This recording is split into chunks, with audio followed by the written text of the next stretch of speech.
Olá, paz do Senhor. Continuo me chamando Armando, um discípulo de Jesus em constante, contínuo processo de restauração, lidando com as mazelas lá do velho homem, que foi crucificado na cruz de Jesus, mas que de vez em quando quer retornar, e a gente tem que a cada dia renunciar e tomar posse daquilo que Deus tem nos dado, a capacidade de fazer aquilo que Deus quer, não aquilo que a gente quer, não aquilo que está dentro, às vezes, do meu pensamento, do meu coração. Quero louvar a Deus pelo dia de hoje. Foi um dia de vitória na minha vida, na vida da minha família, na vida dessa igreja, sobre o mundo, o pecado e o diabo, não por mim, mas por aquilo que Jesus fez por nós.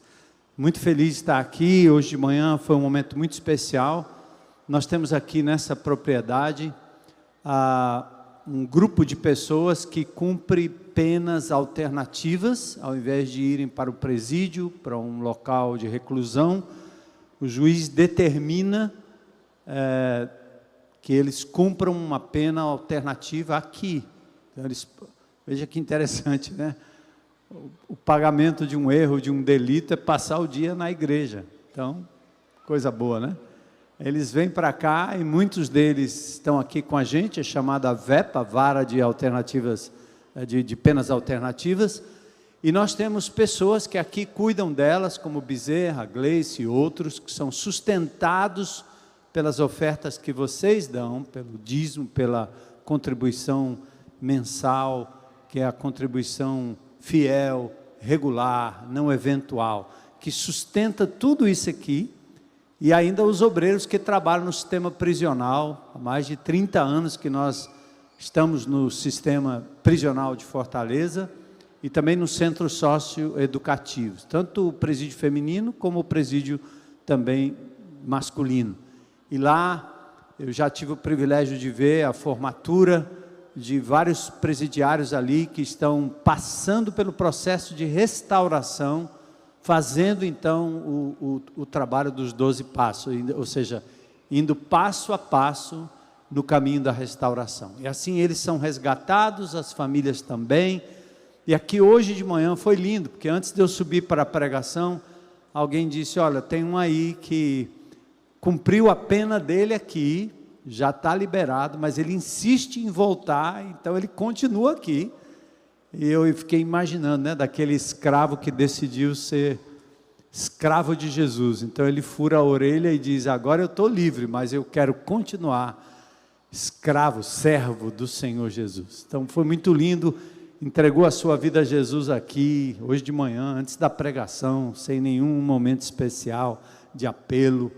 E logo em seguida um outro que está cumprindo pena também disse: eu quero, e veio aqui à frente, nos abraçou. Foi um momento muito, muito, muito especial. Eu quero louvar a Deus por esta comunidade e pelos ministros e servos que aqui vivem servindo ao Senhor diuturnamente. Então, louvado seja Deus por isso e pela sua oferta e o seu sustento, que realmente mantém tudo isso funcionando para a glória de Deus. Então eu queria convidar você a ficar em pé, só para mudar de posição. Hoje o grande coral aqui, sensacional, né? Poder de Deus se manifestando. E eu quero fazer uma leitura em 1 João. Aliás, amanhã, falando em João, né, eu estarei indo para a Turquia, levando um grupo para visitar as 7 igrejas do Apocalipse lá na Turquia. Muitas pessoas disseram: ei, pastor, você vai lá para o lugar do terremoto. O terremoto é a 1.400 quilômetros de distância. Eu não tenho muito problema com terremoto, eu já passei por terremotos lá na Califórnia, muito forte, daqueles que você tem que correr para debaixo da mesa, ou para debaixo da ombreira da porta, né? Então, não vai ter isso, não vai acontecer. Deus sabe, cuida. E esses abalos sísmicos que estão acontecendo na Turquia, de novo, é numa região muito distante de onde nós vamos. E mesmo assim a gente ora, obviamente, pelas famílias enlutadas, pessoas que perderam filhos, pais, crianças, né, sob escombros. Uma coisa muito triste, não só da Turquia, mas de qualquer outro país, são as construções mal feitas, que não aguentam o terremoto. É impressionante você perceber no Japão, por exemplo, né, a tecnologia, os prédios têm uma mobilidade, porque eles são feitos exatamente para aguentar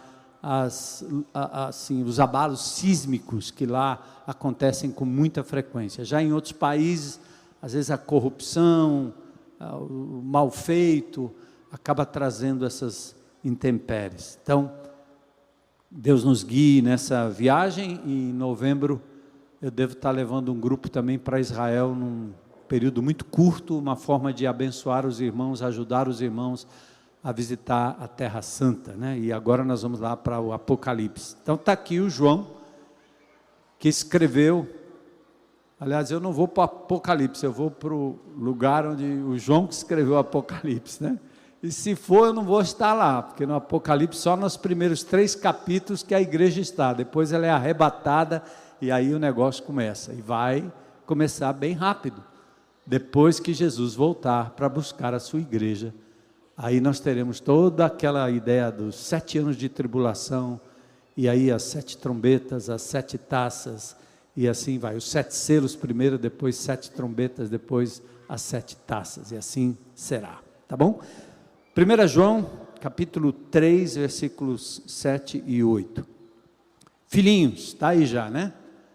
Não vos deixeis enganar, não se enganem, porque por ninguém. Aquele que pratica a justiça, o verbo grego por trás dessa palavra, praticar a justiça, dá a ideia de uma prática continuada, porque assim, uma coisa é o indivíduo que comete um pecado eventual, aqui e acolá, outro é aquele que vive na prática do pecado. E a prática da justiça também, a perseverança em praticar aquilo que é certo, é característica daqueles que têm o Espírito de Deus, que são capacitados por Deus para fazer o que é correto. Então, não vos deixeis enganar por ninguém, aquele que pratica a justiça é justo, assim como ele é justo. Verso 8, aquele que vive na prática do pecado, essa seria a melhor tradução, aquele que vive na prática do pecado, bora lá, procede do diabo.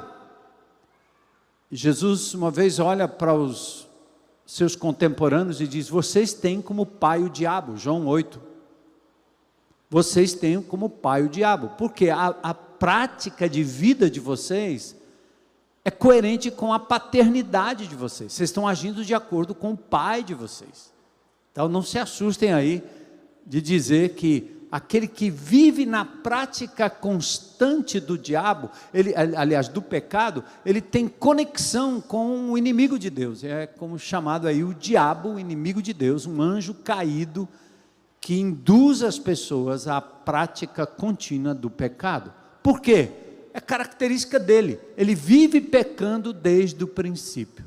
Agora preste atenção, se esse mundo todo jaz no maligno, se aquilo que você vê de ruim nas notícias, na índole do ser humano, e às vezes até na nossa própria vida, coisas que a gente não lida, são coisas que nós herdamos lá atrás, da nossa filiação com o inimigo de Deus, no sentido de que nós pertencíamos a ele, nós demos a ele autoridade e legalidade sobre a nossa vida.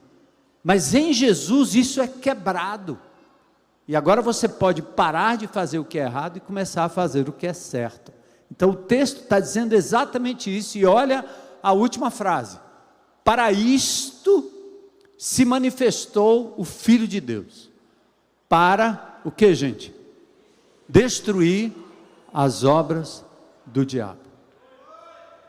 Coisa poderosa, né? Jesus se manifestou para destruir as obras do diabo. Só antes da gente orar, é bem simples assim. Quando Deus criou o homem à sua imagem e semelhança, deu a ele a coroa da criação. O homem era para ter domínio sobre a natureza, sobre si mesmo, sobre o seu lar, sobre os seus sentimentos, sobre suas emoções. Quando o homem peca, se volta para Deus, desliga a tomada da fonte da vida, ele agora entrega a coroa e o domínio de tudo ao diabo. É tanto que ao tentar Jesus, o diabo diz: tudo isso te darei se prostrado me adorares. Como é que ele poderia dar algo que ele não tinha, ou não tivesse? Ou seja, o descontrole da natureza, da vida, da minha vida, dos meus pensamentos, dos seus pensamentos, das coisas que acontecem ao nosso redor, é consequência do homem ter dado a legalidade ao diabo, e ele agora é chamado por Jesus do Deus desse século, que todo mundo jaz no maligno, e Jesus agora entra na vida humana, como ser humano, com a capacidade de reverter isso, derrotar o diabo, derrotar o mundo, derrotar o pecado, e agora na nova criação, ele dá a cada um de nós a capacidade de vencer o inimigo. Por isso ele veio e se manifestou para destruir as obras do diabo. Senhor, abra o nosso coração, a nossa mente, que a gente saia daqui com uma decisão de crer, de fazer do Senhor Jesus o fundamento da nossa vida, e acima de tudo, daquilo que nós pensamos e praticamos. Peço em nome de Jesus, que o Senhor abra a nossa mente e o nosso coração aqui hoje à noite, e nos ajude a meditar em mais uma obra de Jesus, que é o segredo para a vitória. Oramos de novo por aqueles que perderam entes queridos lá na Turquia, sobre aquele terremoto, também oramos por aqueles que lá no litoral de São Paulo sofreram com aqueles deslizamentos. Aqui no Ceará, Senhor, também, tanta loucura, tanta coisa ruim acontecendo. Oramos por cada pessoa aqui presente, suas famílias representadas. Oramos por essa loucura, Senhor, de tanta doença, tanta virose, que já não tem nem mais o nome que tinha, mas continua aí prevalecendo, deixando sequelas. Tem misericórdia, misericórdia dos que estão nos hospitais, no leito, Senhor, como a menina Melissa, também o Queiroz, Senhor, cuja esposa nem vai poder viajar, porque o marido ainda está na UTI. Peço que o Senhor então visite cada um de forma poderosa, e hoje à noite, abre os nossos olhos para compreendermos a Tua palavra, e tomarmos uma decisão de confiar em Ti, apenas no Senhor, para a vitória sobre o mundo, o pecado, e principalmente o maior inimigo de nossas almas, o acusador, o diabo, derrotado por Cristo na cruz do Calvário. Te agradecemos, oramos e pedimos isso em nome de Jesus, amém. Podem sentar.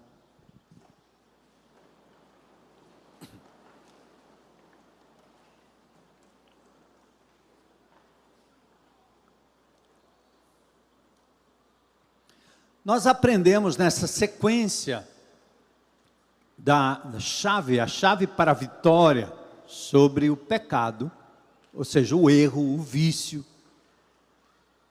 A Bíblia diz que você disser que não tem pecado é mentiroso, a verdade não está em você. Então, nos induzir ao erro, ao politicamente correto, a fazermos aquilo que a sociedade diz que é correta, e inclusive acreditar em coisas que são anti-Deus, anti-Cristo, anti-palavra, para a gente derrotar esse mundo, resistir, ser diferente, ter a coragem de confrontar o mundo, não se amoldar ao mundo, ter padrões de família, de criação de filhos, de posse de bens, que sejam de Cristo e não do mundo. E para que a gente possa lutar contra esse personagem, o diabo, o inimigo, nós precisamos acreditar naquilo que Jesus fez há 2000 anos atrás por nós, na cruz, na ressurreição, na ascensão e no Pentecoste. Na cruz, Jesus nos livrou da condenação do pecado e nos livrou do poder do pecado. O pecado agora não mais nos condena. Romanos 8:1 diz: portanto agora já nenhuma condenação há, ou já não há condenação para quem está em Cristo Jesus. O justo juiz diz: não há mais condenação. Você não vai mais para o inferno porque peca 1 vez, 2 vezes, 3 vezes, 4 vezes, 5 vezes, não interessa a quantidade. Deus não mais te deserda. Ele te adotou, me adotou, nos adotou, e uma vez filho, sempre filho. Ninguém pode arrebatar a sua vida das mãos do Senhor Jesus Cristo. E o Pai te aceita e me aceita na casa por causa de Cristo, não por causa dos meus méritos, do meu merecimento. Mas também o pecado não tem mais domínio e poder. Romanos 6,6, sabemos que o nosso velho homem foi crucificado com ele, para que o corpo do pecado seja destruído, e não mais sejamos escravos do pecado. Ou seja, na cruz, Jesus nos libertou daquele efeito do vício. Você ainda vive assim, eu tenho certeza, porque todos nós temos isso. Rapaz, eu quero me livrar, eu não consigo. Sem Cristo você pode dizer, você não vai conseguir. Em Cristo você precisa ter um pouquinho mais de, deixar de ser cara de pau, né? E dizer, não diga você não consegue, diga você não quer. Você está curtindo isso. Porque agora em Cristo você tem a capacidade de dizer não, e a capacidade na ressurreição de fazer aquilo que é certo. Você roubava, em Cristo agora você pode dizer, eu não quero mais, eu não preciso mais, eu não sonego mais, eu não desejo mais o mal. Eu não quero mais a pornografia, eu não quero mais a pedofilia, eu não quero mais aquilo que vai me dominando. Todas as coisas me são lícitas, mas nem todas convêm, diz o apóstolo Paulo. Todas me são lícitas, mas eu não me deixarei dominar por nenhuma delas. Você é dominado pelo celular. Você consegue? Sem Cristo você não consegue. Em Cristo você consegue, porque você agora tem nele o poder para dizer não para aquilo que lhe assedia e lhe escraviza. Simples assim, mas tão simples que nós às vezes nem acreditamos que seja verdade. É como um organismo intoxicado. Sabe por que a gente adoece? A gente adoece porque a gente está cheio de toxina. Come besteira, se lambuza de shampoo, de tudo, e os elementos químicos vão entrando no nosso corpo, e a gente vai ficando frágil, fragilizado, todo intoxicado. É um ambiente perfeito para a bactéria e para o vírus. Ele vai te pegar, baixou sua imunidade, o corpo está intoxicado, encheu a cara de açúcar, de refrigerante, de não sei o quê, e de glúten, aí vai, pronto. Seu corpo vai brigando, e ele fica frágil, pronto. O que a bactéria que conseguir passar por ali, ela vence e você vai cair. Vai adoecer? Vai adoecer. Óbvio. Porque é assim que acontece. No mundo espiritual é a mesma coisa. Você curte amargura no coração, você não consegue perdoar as pessoas. Você é egoísta, só você é o centro das coisas. Você é soberbo, só vive falando daquilo que você faz. Então, sabe o que é isso aí? O seu corpo, sua mente, seu espírito vai ficando intoxicado. Você é maledicente, você não consegue ser feliz, tudo está errado, tudo não presta, nada presta na vida. Então você fica com um ambiente espiritual intoxicado, e o diabo sabe exatamente o que é isso. Aí você deixa uma brecha para ele entrar e tentar lhe destruir. Ele não pode te mandar para o inferno, como ele não podia tocar na alma de Jó, mas ele acabou com Jó, acabou com a família de Jó, ele fez tudo que era possível. Então não se engane. Sem Cristo, pessoas são possuídas pelo demônio. Significa posse, titularidade. Eu já vi isso e eu já enfrentei isso na minha vida, e de quando em quando eu enfrento pessoas possessas por um espírito demoníaco. Não são elas? Elas deram a legalidade para aquele espírito, e agora elas fazem coisas loucas, que não fariam na mente normal, num estado normal, no estado mental normal. Mas em Cristo, pessoas podem ser oprimidas pelo diabo, porque elas não podem mais ser possuídas. Presta atenção. Quando Jesus entra na sua casa, que é seu corpo, sua casa, né? Seu corpo, ele tem a posse. E quando Jesus tem a posse, não tem ninguém capaz de entrar e tomar dele aquilo que é dele. Meu corpo, seu corpo, templo do Espírito Santo, não é mais lugar do diabo. Ele não tem posse. Mas ele vai rodear, perturbar, oprimir, ele vai fazer tudo, induzir você ao erro todo o tempo. Por isso, a palavra de Deus diz em Tiago 4,7: sujeitai-vos, portanto, a Deus, mas resisti o diabo e ele fugirá de vós. E olha que lindo, o que diz em Atos 10,31 sobre o que Jesus veio fazer aqui. Deus ungiu a Jesus de Nazaré com o Espírito Santo e com poder, o qual andou por toda parte, fazendo bem e curando a todos os oprimidos do diabo, porque Deus era com ele. Olha aí, as pessoas estavam doentes, não só pela doença física, biológica, não só pela doença mental, neurológica, mas pelo Espírito. E invariavelmente, quando você peca contra Deus e desobedece a Deus, a consequência é rápida. Você vai sofrer no corpo e vai sofrer na sua mente. Você deixa de confiar em Deus, no amor de Deus, passa a ter medo, e o medo lhe traz pensamentos e atitudes que elas vão danificar o seu cérebro e a sua vida. Você passa a recuar, você passa a ter medo de tudo. Você não entra, você não vai, você não fala, você não vê, você fica acuado. É como se fosse uma sinapse na sua mente. É impressionante o que o inimigo de Deus é capaz de fazer.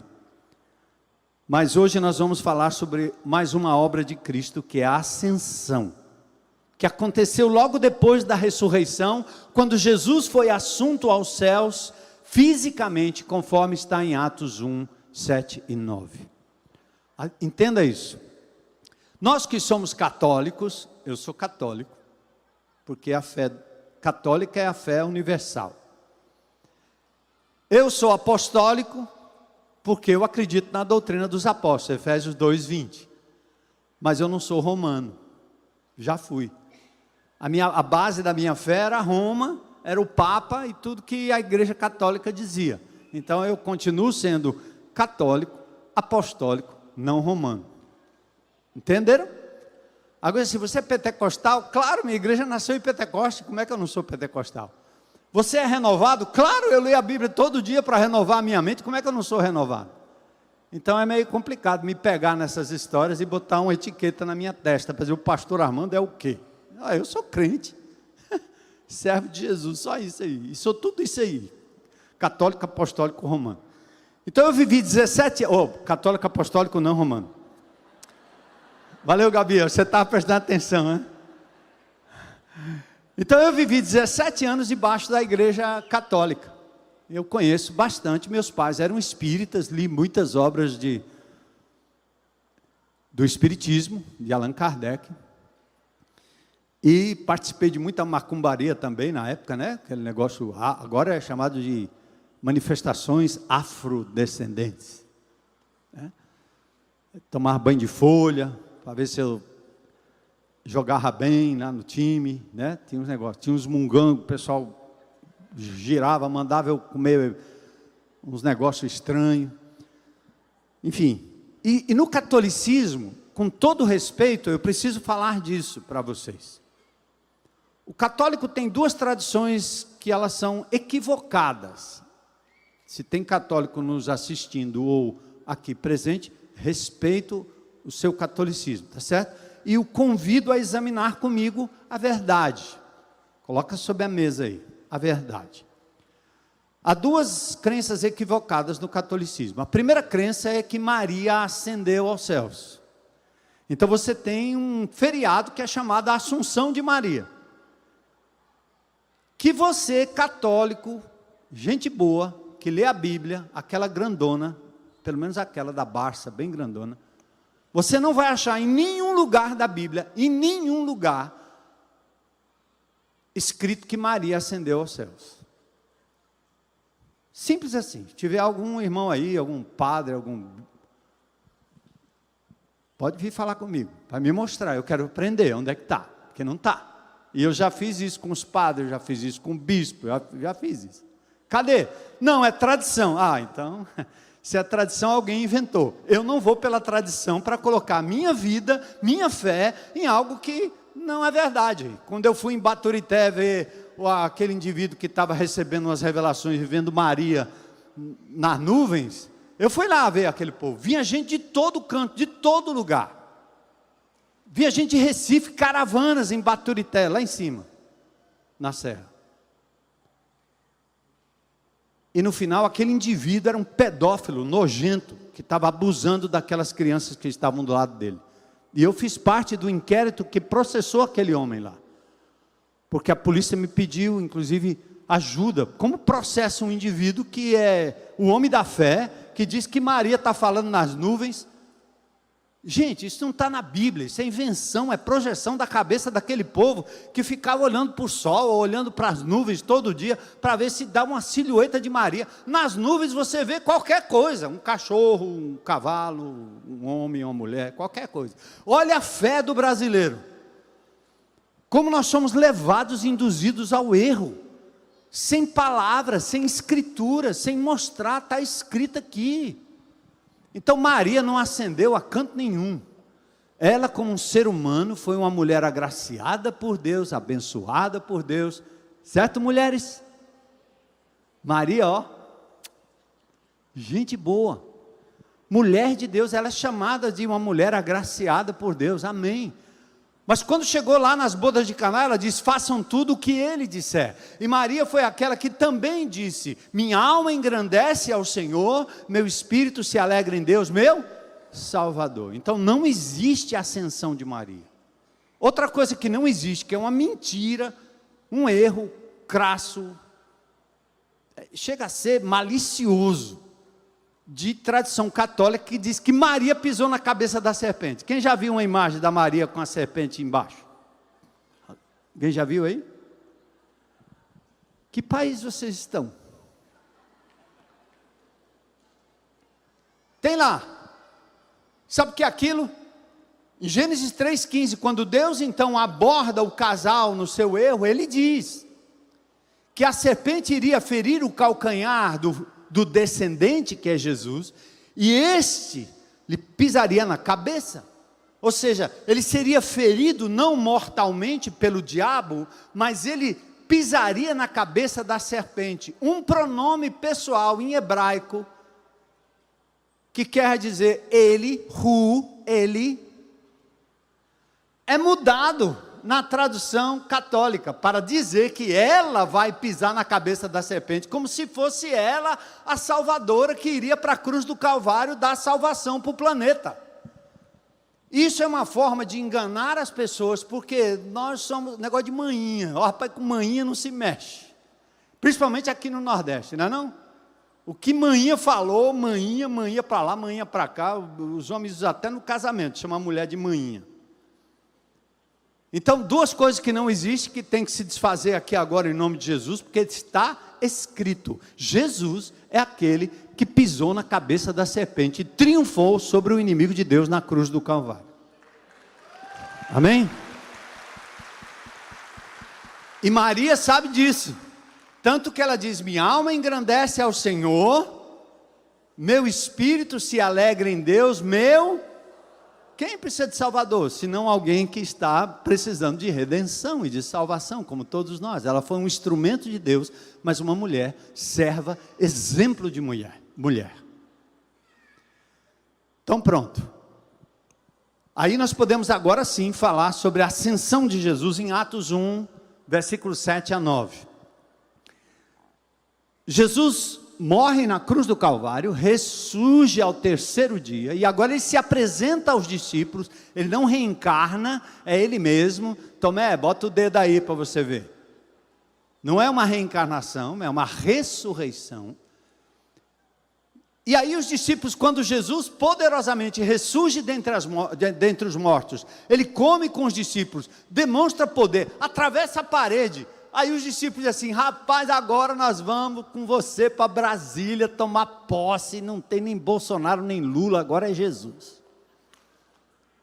Aí os crentes e as igrejas ficaram tudo ali, igual os discípulos naquele dia. Jesus, é agora que nós vamos para Roma tomar conta, agora que nós vamos para Brasília, o senhor vai colocar cada um no ministério, o pastor Armando no ministério, cada um no ministério. Pastor Zé Edson no ministério, quem sabe sobe um ministério para mim, lá em Brasília. Os discípulos estavam olhando politicamente para Jesus.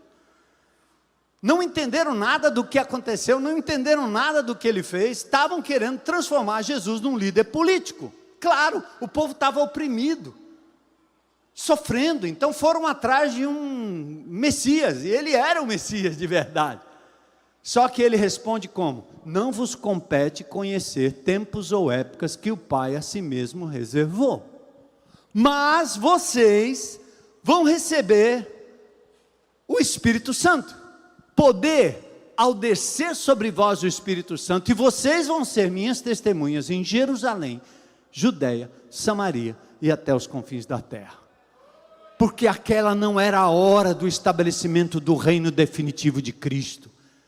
Jesus estava pensando em mim, pensando em você. Ele estava dizendo: olha, ele não tinha nascido ainda, ele não tinha nascido ainda. Ele orou em João 17, por aqueles que creram e por aqueles que ainda haveriam de crer. Hoje de manhã, mais 2 entraram no hall. Na família, exatamente. Então, Jesus naquele momento, ao dizer aquelas palavras, diz o texto que ele foi elevado às alturas diante dele, corporalmente. Ele foi visto sendo levado para as alturas. E a palavra de Deus diz que do jeito que ele foi, ele retornará, ele voltará para buscar a sua igreja. Em Zacarias capítulo 14 diz que no seu retorno, depois do final da tribulação, ele pisará no Monte das Oliveiras, corporalmente, inaugurará aí sim um reino de justiça. Então entendam, o que é que Jesus fez na ascensão? O que aconteceu na ascensão?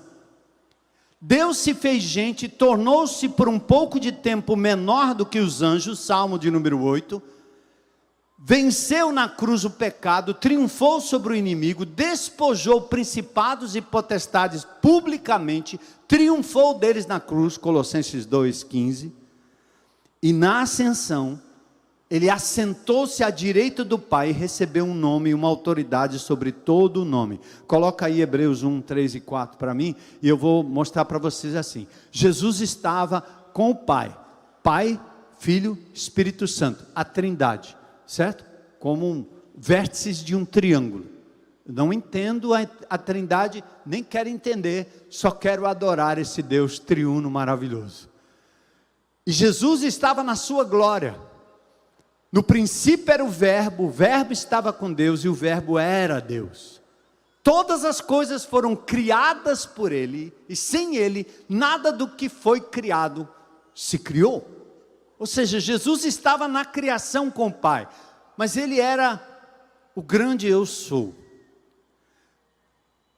Depois, Gálatas 4,4, Paulo diz que na plenitude do tempo, Deus envia seu Filho. Aí presta atenção, Ele deixa sua glória divina e Ele desce ao nível dos homens. E torna-se por um pouco de tempo menor do que o Pai, menor do que os anjos. Ele se submete como um ser humano normal. A única diferença dele é que ele não pecou, mas ele era ser humano. Jesus tinha cheiro, Jesus ia ao banheiro, Jesus suava, Jesus comia. E como é que ele viveu a sua vida perfeita, sem pecado? Porque ele foi dependente do Pai e do Espírito Santo todo o tempo. Mas naquele momento ele sabia que o inimigo de Deus, o diabo, tinha autoridade, poder sobre a vida dele.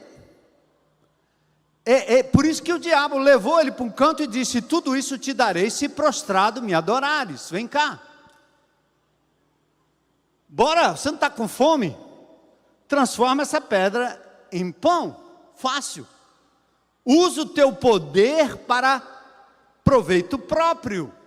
Então o diabo estava todo o tempo induzindo para Jesus dar um passo de desobediência e ser um estribo para o diabo entrar, uma brecha para o diabo entrar, uma rachadura para o diabo entrar na vida dele. Mas enquanto ele foi homem, aqui na terra, Jesus foi totalmente dependente do Pai e viveu no poder do Espírito. Tudo que Jesus fez, você poderia ter feito, não for o pecado e não for a incredulidade, porque a gente não acredita no poder que Deus tem de fazer as coisas em nós e através de nós. Entende, gente? Então, ele foi feito por um pouco de tempo menor do que os anjos. Quando ele vai à cruz do Calvário, e ele triunfa de principados e potestades, ele paga o preço do pecado que era meu e seu. A ressurreição é uma provação de Deus, que devolve a ele a vida. Ele agora é um ser glorificado. E o que acontece? Ele agora, diante dos seus discípulos, é elevado às alturas. E para onde ele vai? Hebreus, vai lá. Para onde ele vai? O Filho, depois de ter realizado a purificação dos pecados, assentou-se aonde? À direita da majestade nas alturas, tornando-se tão superior a quem? Inclui o diabo. Quanto o nome que herdou é o quê? Superior ao nome deles. O que é que significa isso? Se eu estou crucificado com Cristo, ressurreto com Cristo, eu ascendi com Ele. Onde Ele foi, eu fui. Onde Ele está, eu estou. Nós estamos, a igreja está. E ele ganhou um nome acima de todo nome, ou seja, o diabo pode ser vencido por mim e por você, no nome de, porque ele ganhou um nome acima de todo nome. Entenderam? Aplauda o Senhor.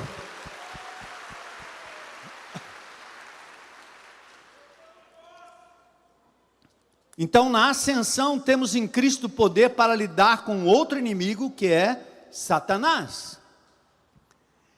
Agora, se você está dizendo assim, não, eu não acredito que isso exista, não, esse negócio de Satanás, tudo é energia.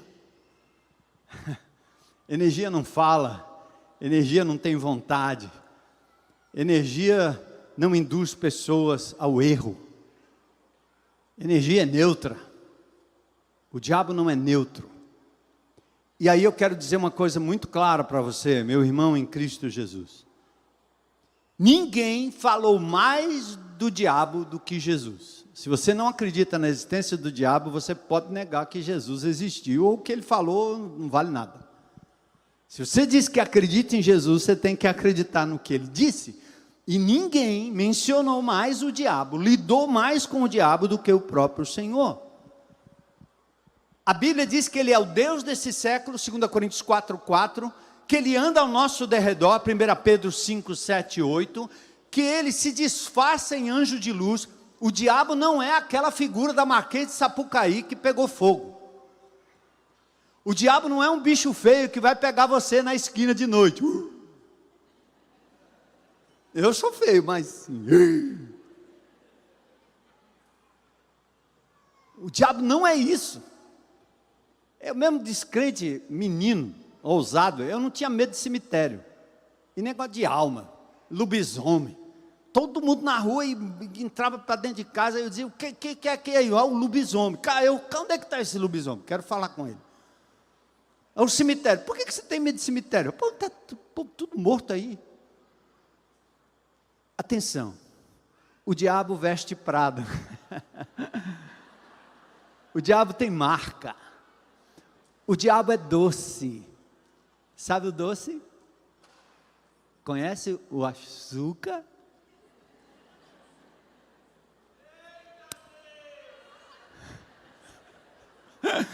Eu não chamei o açúcar de diabo, certo? Mas estou ilustrando para você como é que ele age. Como é que um pedófilo atrai crianças? Bala, doce. Como é que o diabo entra num homem e estraga um casamento na internet? Porque a mulher começa a falar coisas e tem um cara que ouve e entende, ele é legal, ele dá tempo, ele está disponível e o marido não está. E o diabo diz, é por aí. Então o diabo não vai lhe dar uma coisa que é amarga, gente. Quem gosta de amargo sou eu, losna, carqueja. Se você me der uma carqueja, aquele negócio bem amargo, eu vou pular de alegria. Mas eu sou pastor, não é referência para isso. Me deu doce, eu me arrepio todo. Então o diabo, quando ele for me tentar, ele vai me dar um negócio bem amargo. Então o diabo não vai, ele se transforma em anjo de luz, em anjo de bondade. O diabo faz o bem, o diabo faz boas obras, o diabo faz você justificar a sua fé por aquilo que você faz, por aquilo que você fez. Você fica contando vantagem das coisas que você faz, e o diabo está aplaudindo e dizendo, essa é dos meus, porque toda obra e todo o bem que eu faço, eu devo honra e glória ao meu Senhor Jesus. Percebe? O diabo é astuto. A ascensão de Jesus então nos deu a vitória. Sua atividade é descrita como laço, armadilha. Isso deve nos levar a uma posição de alerta e de reconhecimento. Paulo diz assim, não ignoramos os ardis de Satanás. O livro A Arte da Guerra, de Sun Tzu, diz o seguinte, se você conhece o inimigo e conhece a si mesmo, não precisa temer o resultado de 100 batalhas. Mas se você se conhece e não conhece o inimigo, para cada vitória, ganha, sofrerá uma derrota também. A pior coisa é você ignorar o inimigo. Então Pedro diz, olha, eu vou dar algumas características do inimigo aqui para você. Primeiro, ele é devorador. Ele quer devorar sua vida, seu tempo, sua mente, suas finanças, sua vida, seus bens. Ele quer acabar com você. Ele anda ao derredor. Por isso, Pedro diz, sejam sóbrios e vigiem. O diabo, o inimigo de vocês, anda ao derredor como leão, rugindo e procurando a quem possa devorar. Apesar de filhos de Deus, apesar de não ser possuído pelo diabo, ele anda ao nosso derredor. Ele é viral. Ele é como um vírus. Jesus, certa feita, estava ensinando na sinagoga e tinha uma mulher com um espírito que a mantinha doente fazia 18 anos. E aí o texto diz exatamente isso, o espírito que a mantinha doente durante 18 anos. Espírito que adoece. Ele é viral. Ele é oportunista. Se a obediência é a chave da vitória, a desobediência é a porta, a brecha, o estribo para a influência do inimigo de Deus. Ninguém sabe, mas você desobedece a palavra de Deus, o diabo sabe. Ele vai dizer, e que tal de novo? Deus é muito rígido, né? A igreja exige demais. São todos arcaicos. E aí o diabo manda seus amigos para dar o recado para você. Não obedeça não, faça não. Ele é oportunista. Ele adora hipocrisia. Sonegação como Ananias e Safira. Falta de perdão na igreja. Ele entra. Quando você não perdoa, seu espírito está amargurado. Ele vai lhe dividir, ele vai te consumir, ele vai acabar com você. Raiz de amargura acaba com sua saúde. Perdoa em nome de Jesus. Até os neurocientistas entendem que quando você perdoa, o seu cérebro muda para melhor. O legalismo é outra forma do diabo. Indivíduos duros, indivíduos rígidos. Eles escondem fragilidades e o diabo sabe. É por isso que há anos que eu brigo com legalismo. Primeiro na minha própria vida. E depois na vida da igreja. Indivíduos que foram legalistas nessa comunidade lá no passado. Quase destrói a igreja pelo legalismo. Que o pior é a incoerência. É ser rígido e não ser coerente, no sentido da vida não ter o mesmo sentido. É rígido no manuseio da palavra de Deus, mas a vida não acompanha.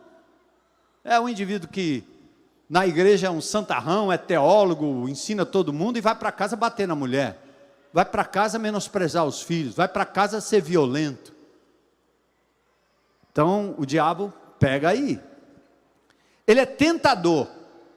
Tiago 1,14 diz que cada um é tentado pela sua própria cobiça, sendo por essa arrastado e seduzido. Atrai, seduz, é tática do pescador. Ele não põe no anzol algo que o peixe não goste, certo? O peixe gosta da minhoquinha, do camarãozinho.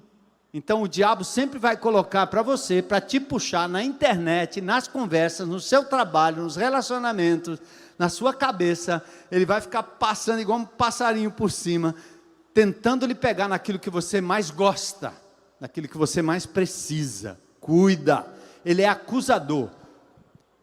A diferença entre a ação do acusador, lá do Apocalipse, a diferença entre o acusador e o consolador reside no fato de que o acusador deixa o crente sem saber qual o pecado cometido e o que ele deve fazer a respeito.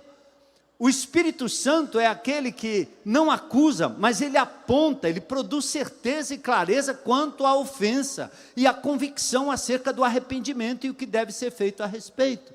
O diabo não, ele acusa, todo o tempo ele acusa. Ele é pai da mentira, ele é assassino. Satanás é o mestre dos falsos conceitos e das fake news, dos complexos adquiridos. E aqui eu quero tratar de uma coisa que é muito típica no meio do corpo de Cristo. A gente lida isso com todo o tempo. Eu tenho que vigiar a minha boca. O que eu falo é a maledicência. Lucas capítulo 22, versos 31 e 32. Olha o que Jesus disse para Simão. Pedro, olha aí, gente. Satanás pediu vocês, meus discípulos, para peneirá-los como trigo, mas eu orei por você para que a sua fé não desfaleça, e quando você se converter, quando você mudar o seu procedimento, quando você se arrepender daquilo que você faz de errado, fortaleça seus irmãos. O que é que Jesus está dizendo aqui para os seus discípulos? Que Satanás é o indivíduo que gosta de, ele vai pegar a sua vida, você, põe numa peneira, balança, sacode, cai o que é bom e fica o que não presta. Aí ele pega o que não presta e põe na sua cara. E ele apresenta isso para as outras pessoas. Conhece alguém assim? Você já foi peneirado? Você já peneirou alguém? Foi instrumento do diabo?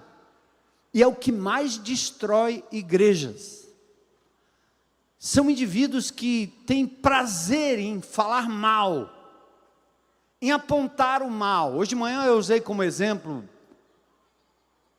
bastante contundente, de alguns amigos que eu tenho. São amigos porque eles são meus irmãos em Cristo. Se eles estão certos, se eles estão errados, eles são meus irmãos em Cristo. Quando eu me sinto ofendido, eu pego o telefone e ligo para eles e digo, por que você disse isso? Então eu, às vezes, nas redes sociais, vejo, como aconteceu nessas eleições aí, a figura do Kleber Lucas. Ele virou o resto na peneira. A gente canta as músicas do cara, entende que ele foi uma bênção, um homem de Deus, mas isso aí não leva mais em conta, porque agora é para destruir o cara. Põe a peneira. E nas redes sociais a gente fica replicando, não que ele esteja dizendo certo ou fazendo certo, mas essa não é a nossa função. Eu sou amigo, ligo e digo, por que você disse isso? Por que você falou isso? Rapaz, se você não vai orar por essa pessoa, se você não vai colocar esse nome diante de Deus, não coloque esse nome diante dos outros, nas conversas, no churrasco, no GR, fritando o pastor, fritando a liderança, fritando o irmão, fritando os amigos, fritando todo mundo. Você também é fritado. Esta é uma obra do diabo, ele precisa ser derrotado na nossa vida. O Ed René, o não sei o quê. Até hoje eu ouço pessoas dizendo assim, olha, o Ed René de vez em quando lhe menciona nas pregações dele. Por quê? Porque uma época na vida e no início do ministério dele, nós fomos um referencial para a vida dele. Mas ele diz coisas que a gente não acredita. E daí? Eu não estou andando com ele, eu não estou pregando ele, eu não estou falando dele, eu estou falando de Cristo. E daí? Qual é o prazer que eu tenho agora de ficar replicando o que o indivíduo disse? É para alertar os incautos. Não, eu alerto daqueles que estão aqui no nosso meio, construindo igrejas com crentes de igrejas, ligando para pessoas e famílias da IBC para tentar abrir uma nova igreja. Esses aí eu denuncio, porque estão no meu radar, mas eu não sou a palmatória do mundo, e nem você, meu irmão. Então sabe o que você faz? Ora, o apóstolo Paulo diz assim: uns pregam a Jesus achando que vai acrescentar problema, contenda, não sei o quê. Aí Paulo diz assim: o que me importa? Não importa é que Cristo está sendo pregado. Vai falando aí. Quem me defende é o Senhor. Quem intentará acusação contra os eleitos de Deus? É Deus quem nos justifica. Amém? Pronto.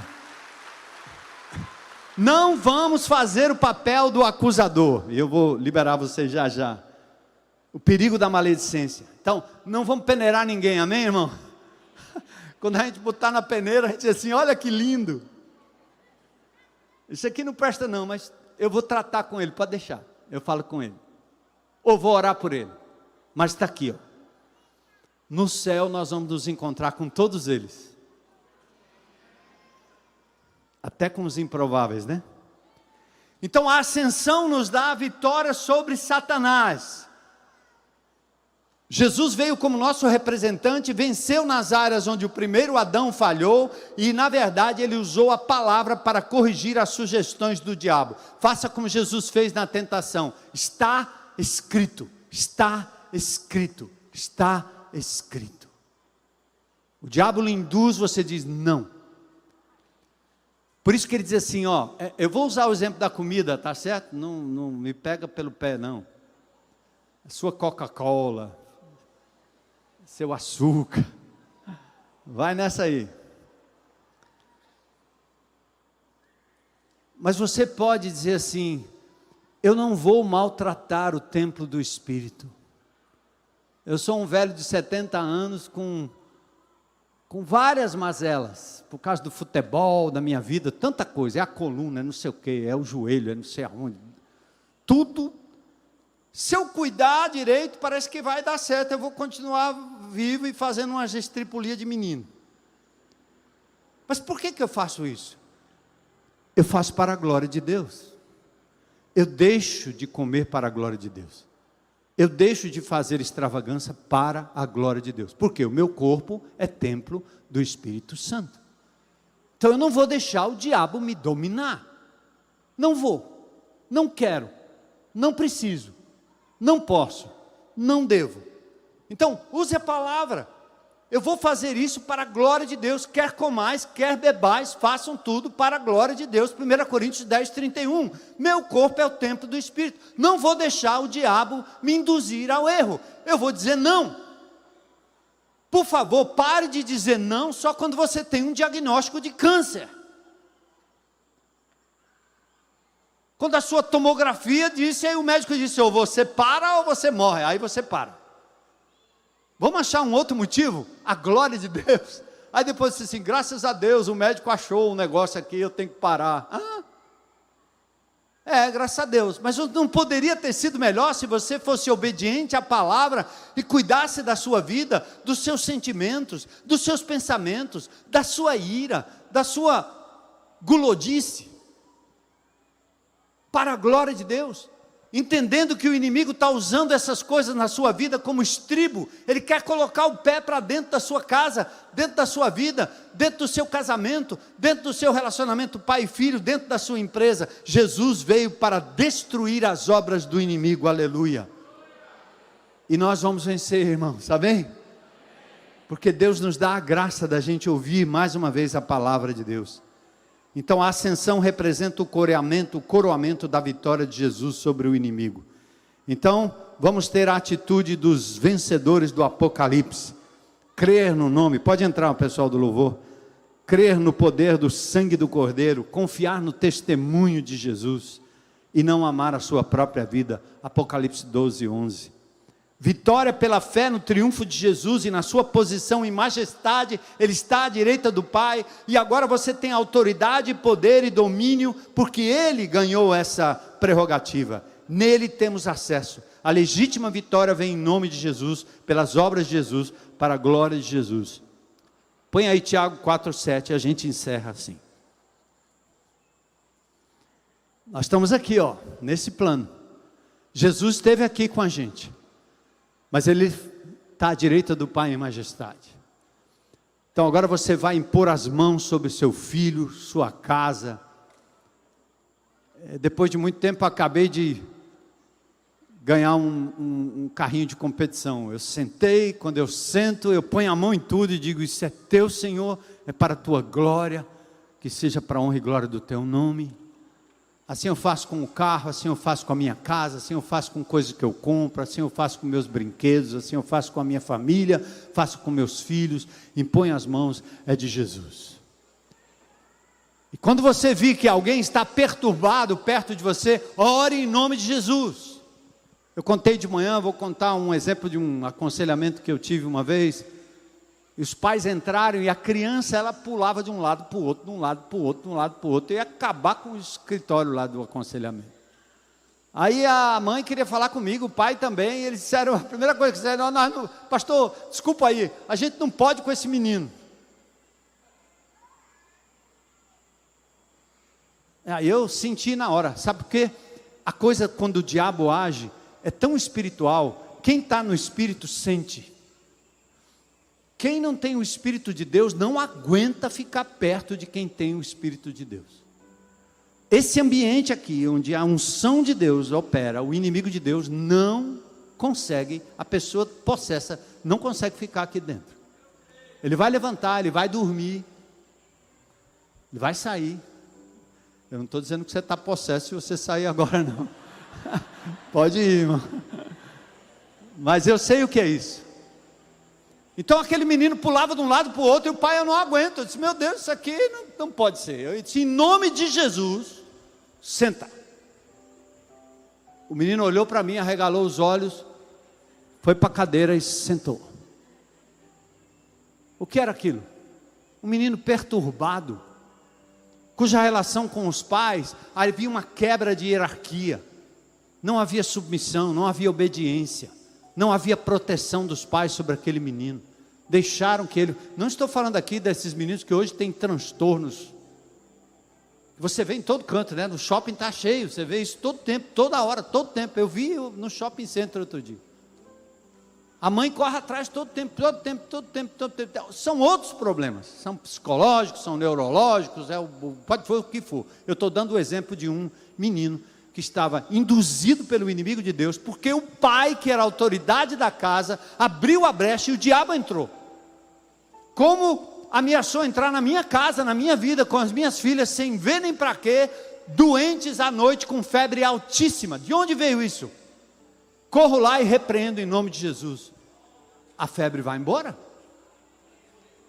Agora não saia por aí como os filhos de Seva dizendo: ei diabo, ei demônio, ei não sei o que. Sai dele em nome daquele Jesus que Paulo pregou. Ou seja, eu não acredito muito, mas o nome parece legal. Abracadabra. O cara levou uma surra dos demônios. Saiu nu. Porque os demônios disseram para ele: eu sei quem é Paulo, eu sei quem é Jesus, mas você, quem é você? Você não crê em coisa nenhuma. Então, irmãos, que tipo de cristianismo é esse que nós vamos viver diante de um mundo mau, de um mundo onde você vê o poder do inimigo prevalecendo? Você tem coragem de entrar num buraco, numa favela, num lugar de traficante, com o peito aberto? Como já aconteceu comigo lá no São Miguel, lá no Curió, os caras parados, eu com um carro sem embreagem, indo para a oficina do Deusani, e os caras tudo tatuado, pararam ali, e botaram a mão no meu carro: para, eu sem embreagem, o carro ia morrer se eu parasse. Ele: para, eu disse: eu não posso parar. Senhor, em nome de Jesus, não vou parar não. Aí botei a cabeça para fora e disse: ei amigo, estou indo em nome de Jesus, para a oficina de Jesus, deixa eu passar aqui. Aí os caras: vai. O que é isso? É o homem de Deus, a mulher de Deus, é o servo de Deus, usando o poder que há no nome de Jesus, para passar pelo território do inimigo. Amém? Então essa é a vitória. Bora lá. Segurei vocês um pouquinho mais, acho que nem tem mais fantástico, né? Então não sei se tem ainda. Mas vamos fechar com esse texto aqui. A gente queria começar assim, ó. Resiste ao diabo e ele fugirá de vós. Aí o cara diz, vem, pode vir, o capeta vai fugir de mim, porque eu sou espiritual, eu jejuo, eu oro. Não, amigo, não é você, não é seu poder, não é sua piedade. Deus pode usar um bêbado, um doido qualquer. Se ele na hora, tendo fé em Cristo Jesus, disser em nome de Jesus, sai, vai sair. Então a primeira coisa é, vamos nos sujeitar a Deus, certo? Vamos ser obedientes a Deus, vamos crer em Deus, vamos ter como Jesus como nosso fundamento. E aí sim, nós vamos o quê? Resistir ao diabo e ele fugirá de vós. Tem crente que quer espetáculo, se aquela igreja é muito fria, não tem manifestação de demônio lá, ora ele foge daqui. A igreja submissa ao Senhor, louvando desse jeito, o diabo vai longe, amigo. Ele não tem lugar aqui não. Não vou ficar dando espetáculo aqui para mostrar que eu sou bom, que repreendo o inimigo. Eu quero que vocês todos sejam os ministros do Evangelho, com unção e poder, para sair pelas ruas como Jesus, destruindo as obras do diabo. Seja nas vielas, seja nos bairros, seja na casa, seja na prefeitura, seja no trabalho, seja no condomínio, na sua casa, na sua família, por onde quer que vocês andarem essa semana, andem no nome de Jesus, amém? Amém? Glória a Deus.